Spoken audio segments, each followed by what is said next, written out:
Hey everybody, and welcome back to the Board Game Mechanics. I'm Katie, and with me as always is... Hey guys, what's going on? It is Jason. How are you going to draw that out, man? I don't know. We'll see what next week brings too. It's 1 minute of Jason saying the word is. Oh man, it's only midweek at the time of the recording, and I'm already tired. I'm ready for the weekends. So hopefully when you're listening to this, it is the weekend, and you are enjoying the beginning of summer for real. Since our last podcast dropped, Jason got his hair cut. No more quarantine hair. Yeah, I know everybody's sad, but we just have to deal with it, guys, because it was getting rough. So if you watched any recent videos, you might notice that he no longer looks like a homeless man with a crazy mullet. Yeah, I mean, now it just looks like a weird-looking dude with short hair instead of a crazy troll from another bridge. I think you look cute, babe. Aw, that's sweet. All right. I don't have a bunch of banter because I am so tired. So very tired. Do you have anything that you want to say for the lulls? I'm pretty lolly, but yeah, I'm not feeling very lulls today. But you don't even know what that means, do you? LOL, I got it. Okay, just checking. I'm hip. I'm down with the lingity. Mm-hmm. Okay, Boomer. Listen, Karen.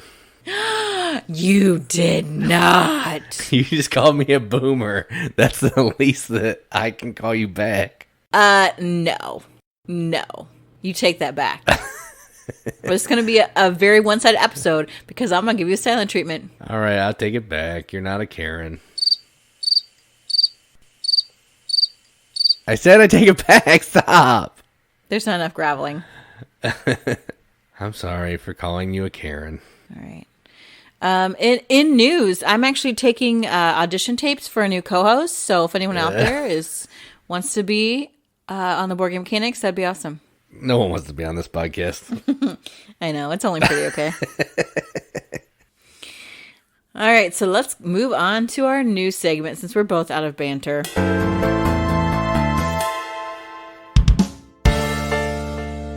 Do you have any news? I do not have any news. I think life has enough news going on right now. So yeah. We'll just let that roll. Yeah, there's a lot of real news. A lot of hard news. A lot of sad news. And I don't think I'm fully recovered enough to process any other kind of board game news. So let's move on to your favorite segment.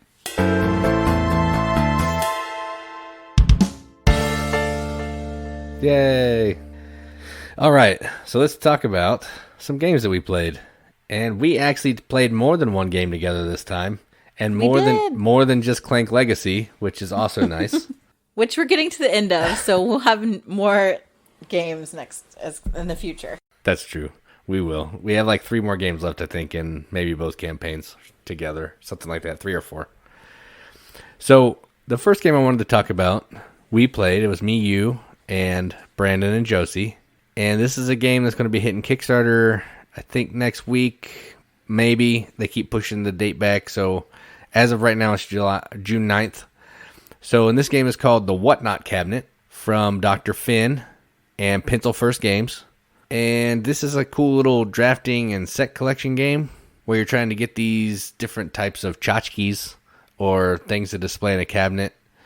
In your cabinet, in either by colors or by certain types, because you got to have colors and certain types. There's a little more to it than that, but I'll let you talk about it a little bit if you want to. Yeah, it's like a fun little set collection game, and you're trying to organize the different types of things and the different colors of things that you get in certain ways to maximize your points. And it's kind of done through like a really cool mechanic where you choose what you want to do, and then usually the better the action that you take, the further down on the turn cycle. What's that called? What am I looking for? It's the player action. Turn order. Yeah, turn order. Yes, yeah. The further down in the turn order for the next round that you are. But it's just a quick little filler game, and I think the artwork's pretty. So it wasn't too bad. Yeah, so I did a video for this. It'll be coming out when the Kickstarter ever goes live because it's on embargo until then. So if you want to see more about it and actually see how it plays, you can check that out. It's standard Dr. Finn fare. He makes a lot of like family weight games that are really easy to play. This rulebook was a little funky, but maybe I was just trying to rush through it, and it really wasn't as bad as I thought. But once you get through that and you learn how to play it, it's a pretty enjoyable 20-minute game. And you play 6 rounds, which is 6 turns. You're collecting 12 tiles, and then the game's over. So that is the Whatnot cabinet. Yeah, the next game on the list, I did not play with you yet, and I was going to, but you had it all set up for a video, so I guess, and it seemed like you were still trying to figure out how to play this game. So why don't you talk about Tapestry? No, I know how to play it. I'm good. I played 3 games of it solo, well, 2-handed solo, and I actually played 1 game with Brandon, so I played it 4 times. So I feel pretty good with this one. But what Tapestry is, it had a ton of hype last year when it came out. It's a game from Stonemaier. It was marked as a civilization game, and I think some people got angry that it's really just a Euro game and moving cubes on tracks with no civilization, so they got mad at it. But this is a fun game. It's very Euro-y. On your turn, you're either going to move your little cube on one of the 4 tracks, which is going to be military, tech, exploration, and science. And based on where your cube moves into, it's going to let you do an action. So military is going to let you conquer more area on the map to grow your civilization. Exploration is going to let you put more tiles down so you have more places to conquer. Tech is going to give you some inventions that you can upgrade to get better, like one-time bonuses throughout the game. And science is going to let you move up on all 3 of the other tracks, which is interesting. But yeah, science basically manipulates all 3 of the other tracks. And what you're trying to do in this is you are trying to have the most points, but you're playing over 5 eras, and in each era, you're going to be playing these tapestry cards down onto your board, which are going to give you either a one-time ability when you play it, or an ability that takes place in that whole era. So you have a couple, you can either take that, move in a tracks turn, or you can take an income turn. So you're kind of deciding when you want to do income turns, because after your 5th income turn, your game is over. So you don't want to be so far, be done with your 5th income turn when your opponents are still on their 2nd era. You're going to be waiting for a long time. So you're trying to balance what you're doing, when to take which income turns, and all of that. And there's also some arbitrary minis that are shaped like buildings that you're going to be putting on this board. Not necessary, but they do look nice. I will say that they look really nice. So if you like Euro games with some superfluous minis, then Tapestry is your jam. And we will also be having a video of this on our YouTube channel here shortly. And finally, we broke out like one of our old favorites in the really ugly boxes. And we played the Voyages of Marco Polo. I think this is in my top 5. If not, it's in my top 10 for sure. What about you? Yeah, this is definitely in my top 10, I'm pretty sure. I'd have to look at my list, but it's up there. If it's not in the top 10, it's in the top 20. I like this game quite a bit. And we don't have fancy Marco Polo 2. We don't have the expansion. We just have the regular one. And it's still good, okay, people? So step off. Yeah, I don't know what Marco Polo 2 is like at all. And I don't know. I think the expansion, I don't know, as a 5th player or something. Yeah, which I would never play it. Like, playing this at 4 was awful. I would never play this at 5. Yeah, so we'd like to play it at 2 for sure, which is what we did. And, it's got those player powers that are, like, each one seems like really ridiculously awesome, no matter which one you pick. So what you're doing is you've got these dice that are your color, and you roll in the beginning of your turn. You're then going to use those dice to take actions. You're going to place them on getting kinds of goods, getting contracts to fulfill, to move throughout like Asia, and leave little territory markers behind. Yeah, those are all the actions you can do. Yeah, did you say complete contracts? Yes. Yeah. Yeah. So then, a lot of that. You're using your dice to then get the things to complete the contracts that you are also using dice to get. So then there can be some really great like chaining elements where you're completing a contract to get more money that allow you to do something else, or getting more goods to complete another contract. You've got some in-game goals that'll give you some good points. There's ways to score points during the game. Usually when we play this game, it looks like Jason is winning like the entire time. Exactly what it looked like last night. Yeah. Until we do final scoring, and then I'll beat him. Yeah, I didn't complete. So there's these hidden routes, these hidden goals where you're trying to get to 4 different cities when you're traveling around the map, and I only got to 3, so that lost me some points, and Katie got to all 4 of hers.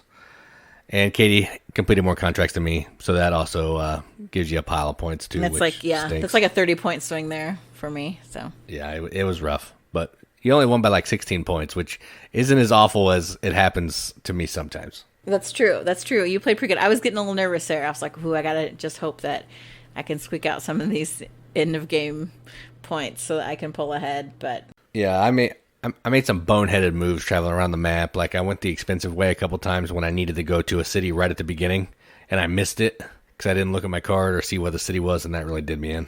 yeah. And for me, like when I play games like that, I look at the end game goals, and then that's what I plan all of my movements around during the game. So yeah, I'm trying to like do other things, but I'm like, okay, how are those things going to further my end game goal? And so I really, the cities I had to get into were really pretty far all the way across the map. But I tried to even pick, my initial player power based on what I thought might be able to help me kind of complete those contracts. So, or complete those in-game goals. So yeah, it was fun, and we haven't played it for a long time, and I missed it. And I love like the little lumpy camels and spices and silk and all those fun little things to play with. So that was Voyages Marco Polo. It was a good one. Yep, still great. Will always be great no matter how many Marco Polo new versions come out.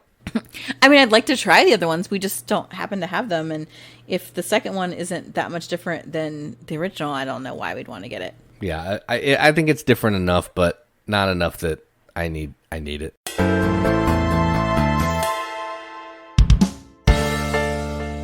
So let's talk about our main feature tonight. And our main feature tonight is maybe a little bit of a sensitive subject. I actually saw a documentary kind of related to this, I think on Netflix, called Losers. And so it's about me. But it's also about me tonight, because we want to talk about games that we really do like, we love, we enjoy playing, but we just can't win for whatever reason. And for me, there are different reasons for the reason why I always lose at each of these games. Yeah, so for me, I really could have just put any game down because I like most games and lose at almost all of them. But I tried to pick ones that I like get creamed at, and I don't think I've ever won except maybe like once. So that's how I kind of picked mine. And really, you don't lose at all games, because the 3 games I picked, I know you have won before or that's on true. A regular basis. Yeah. Hey, one of yours, don't give it away. One of your games I can dominate at. Two of them you won a good amount. That's true. All right, so my first game that I really love, and I do love this game, and part of the reason why I love this game even more now is because my favorite member of the Riveted, I get you 2 weeks in a row, Brent, is Brent, who 3D printed me organizers for the Castles of Mad King Ludwig. I stinking love this game. I love it because you're building a castle, which is like so fun. I love it because it's got all these really cool room names and different types of rooms, and they're really interesting. And I love that you've got a master builder that decides on each turn like how much each room is going to be worth, where do you price them, and then you get to collect the money from your fellow teammates. So I clearly love Castles of Mad King Ludwig. And the problem is I love it in theme so much that I always lose. Because I'm like, ooh, I want my castle. I always have to have a downstairs in my castle. That's like one of the first things I want to do. And everyone knows that I want to do that. So they make the downstairs rooms really expensive. But I'm like, oh man, I need the bottomless pit. That's so cool. And I want the Venus grotto. And I want to have a secret lair. I mean, a secret lair. Who doesn't want a secret lair in their castle? And so I just get really caught up in all these fun things that I think should be in my castle. And, I'm like, ooh, like, oh, I want to get all the rooms that have a color. Is that a goal? Heck no. But I still want it. Like, I just can't help myself. So then I realized later, oh, you haven't been paying attention to scoring. You really should have picked that building because it actually would have done more for you. You haven't met any of your in-game goals because you've been too building your underground secret lair. And thus, I always the bottomless lose pit. Yeah, you always get stuck with the downstairs rooms. Yep, every single time. Because they're so cool. They have like the coolest names, like the fungus room and the mold room. And, everyone needs like a dungeon, but it's not just a dungeon. It's like a pit of despair. Like, that's what a real castle needs. I mean, come on. It's just so cool. And generally, that's not, the scoring criteria. And downstairs rooms, only score really well if you have more upstairs rooms that can feed off of them. And I frankly don't. So Castle Mad King Ludwig, I love, love, love that game. Love to play it. We'll play it anytime with anyone, but I will always lose. Yeah, I like this game. It is really good. Now that we have an insert, I'm willing to play it more often. And I actually do win this occasionally. Not a lot because, come on, it is still me. But I do win this game sometimes.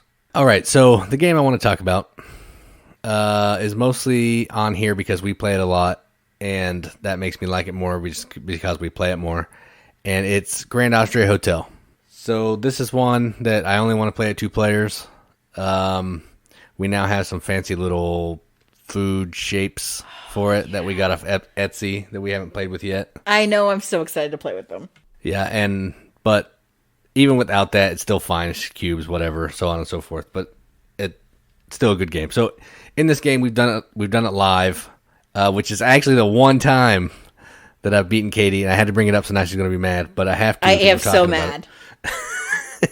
But this is a dice drafting game where you're going to draft a die, and depending on the die that you draft, you're going to be able to open some rooms in your hotel. You're going to get food to put onto your guests. You're going to be able to earn money. You're going to earn favor with the pharaoh or emperor, not pharaoh. We're not in Egypt. And you're just going to take different actions based on the die that you take. It's a 6-round game. You get 2 turns in each round, so you have 12 turns to do a whole bunch of stuff. Not enough time to do it. Not enough actions to do it in. And that's the kind of game that I like. But I lose this all the time. Even despite that, it's a great game. Sometimes I lose by like 100 points because I am awful at this game. But I do love it, and I know you love it too, and I'll let you talk about how awesome you are and how bad I suck. I am really awesome at this game, and I'm so ticked off that I lost that one time on live stream because, like, you and Joel both talk about how, like, ridiculously good I am at this game, and then we play it in front of everyone, and then it looks like I can't win. And I'm still bad. My pride is still hurting about that. But this game is so great, and I also can't figure out why you do so badly at it. Like, I've watched you play, and I'm like, well, you're sort of doing that, but then you forget about stuff, and then you leave stuff alone, and I'm like, you gotta balance it all. Like, what are you doing? Yeah, I guess the reason I'm good at this game, I think, is because I'm really good at multitasking, and you've got to be this is a game that you really want to keep all your parts in motion, and you want to make sure you can get employees that help you, like, do something else, that help you fill rooms, and fill rooms that help you get more guests, and guests that help you get more stuff in the prestige track or whatever. Like, you just really need to get all those pieces working together to get kind of an engine going in order to be really successful at this game. And I've had some really, really high scores when all those things really synergize together. So yeah, I love to play this, and you have lost really badly a couple times, like to the point where I would be demoralized and never want to play this game again, but you just keep coming back for more torture. And I can't wait to play it again because we've got these awesome shaped meeples. Okay, they're not meeples, but they're like streusel shaped like streusel, and cake shaped like cake, and little wine bottles. And oh my gosh, you know how I love the components, guys. I can't wait to play this again. Yeah, and like I've said so many times, it's about the journey, not the destination, because if that was the case, I would hate every game. So I just have fun playing no matter what happens. If I win, I win. If I lose, I still had fun playing. All right, so the next game that I maybe have won this one time. I just maybe. And that game is Century Spice Road. This game is so great. One of the first games that we like jumped on it and bought it at Origins when it first came out, and it was kind of like a low liar. Like, when we first got there, like, not a lot of people were buying it. Not a lot of people were playing it. We got into demo it right away. And then it just really took off and has really become one of the essential games I think, that everyone should have in their collection. And it's not just that the game is good, it's the components are good. Like you get these little bowls and you got these really interesting colored cubes that I really like.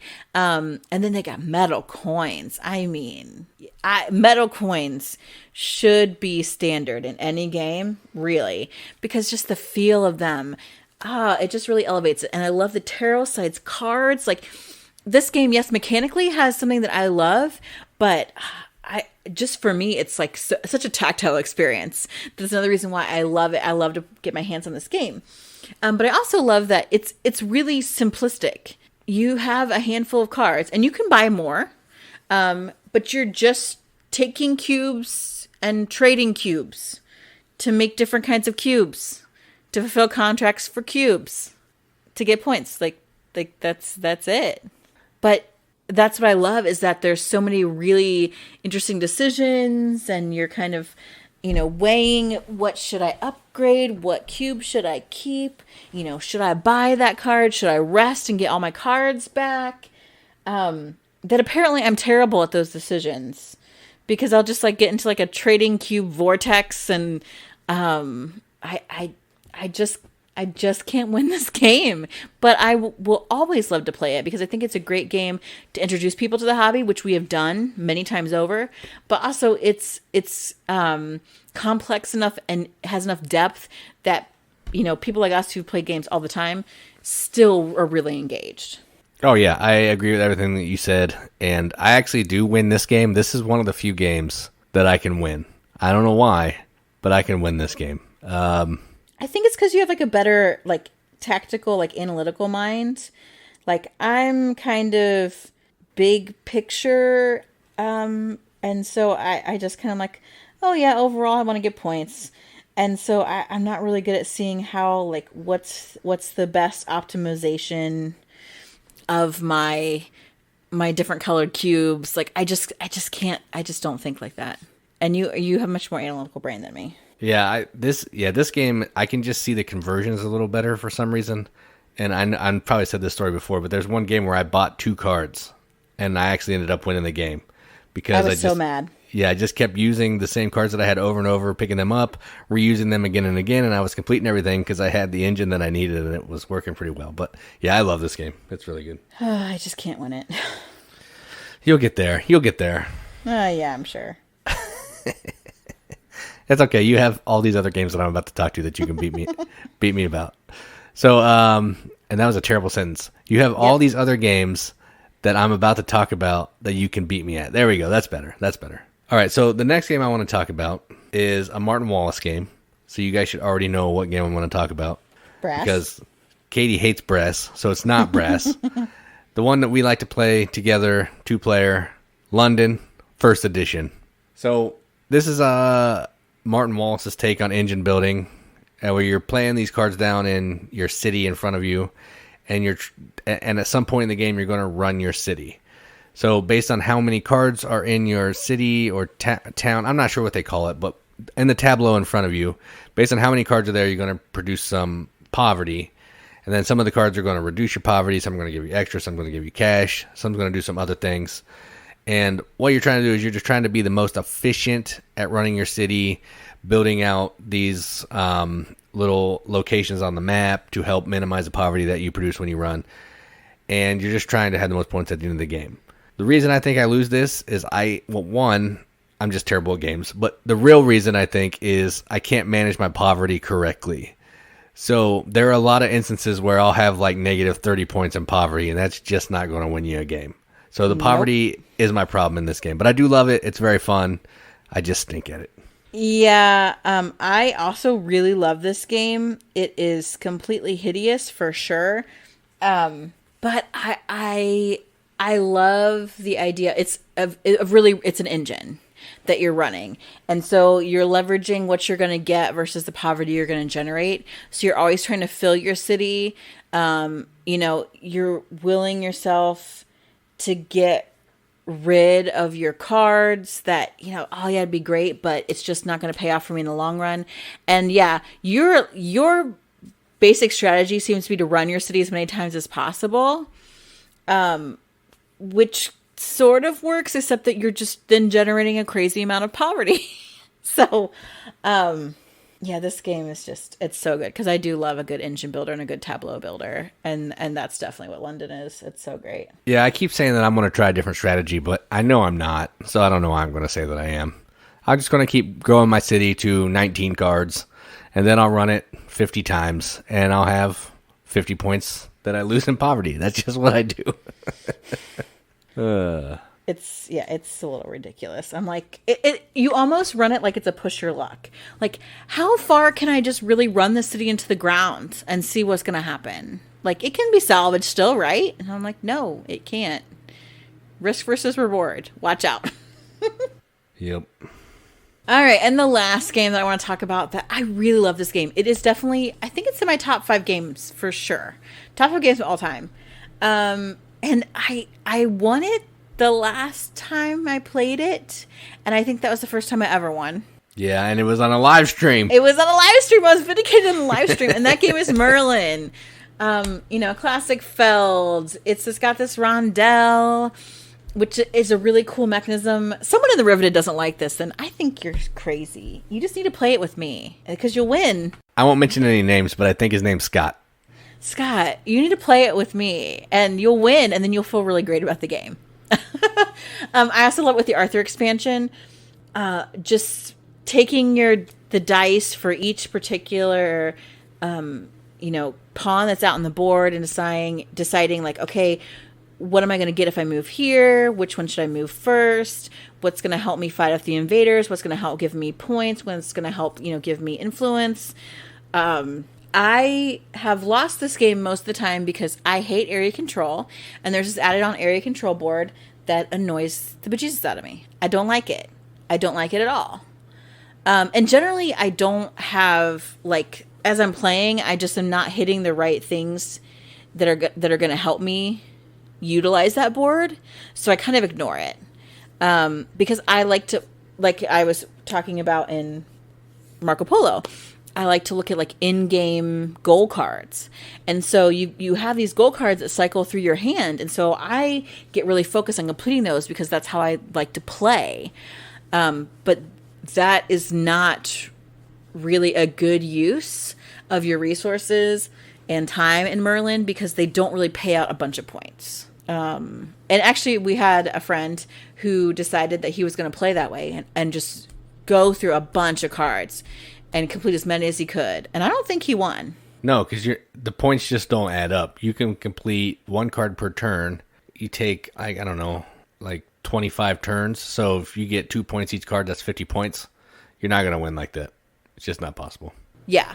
And so I think I finally was like, okay, you got to let this go and use something else and do a couple different things. And so since I freed up some of my,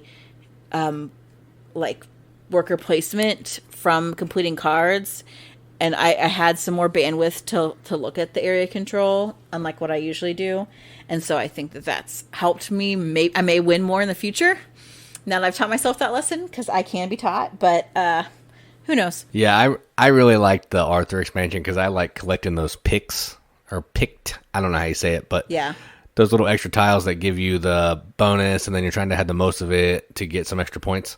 I just think that's a fun thing. It's kind of like a set collection thing for me, and I really like that. So that addition is nice, and I'll probably never play without that because it's awesome. Yeah, Merlin's great. Yeah, now that you know how to win, you'll probably beat me every time, so I'm going to like it less now. I know how to win. It's not that. I think there's different ways to win. One of the ways is just not completing cards. That's true. That is true. All right, so moving on from Merlin, my last one that I want to talk about is a game that I like a little bit. It's in my top 100. It may be in my top 1. And that game is called Coimbra. So, spoiler, it is in my top 1. So, Coimbra, we play this a lot too. 2-player as well. I've actually played it a decent amount at 3 and 4. But I like it better at 2 because you get those little dummy dice in there. And it's just faster in general. So, this is a dice drafting and placement game, kind of, where you're taking a die, you're going to place it in an area. Based on the color of the die, it's going to let you buy a card, and then based on that color of the die, it's going to let you score income from a track in a different phase of the game. There's more to it, but that's kind of the gist. And you're also moving around this little board based on some of the dice that you pick, and when you stop at certain spaces, you're going to get bonuses and bonus points, so on and so forth. So yeah, Katie spanks me at this one every single time. I think I may have won once. I think I've won one time. Ever. I never win this game, ever. Absolutely never. But I think I have one win against you, and it might have been a fluke. Maybe I was teaching you or something. But ever since then, it's just all downhill. But again, I enjoy the journey, not the destination. So the game that I lose at probably more than all these other ones is Coimbra. Great Austria is probably at about the same here. And I think That's it's because... true. That's true. I think it's because I approach both games the same way. Well, that's not necessarily true. I actually approach this one more like London, to where I'm building my engine.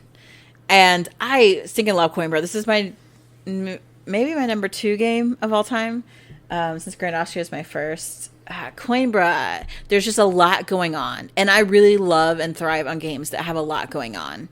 And I think I really make this game work for me because I'm not outright, especially at the beginning, I'm kind of slow-balling it because I'm picking up cards that will produce something for me on every turn. And then I'm picking cards that play into that. So there may be some tracks that I might not be picking cards in that color, but then I'm going to try to find other cards that start an engine that get me stuff in that color or help me move around the board instead of picking movement. It's just such a good game. It's so good, and the artwork is cool.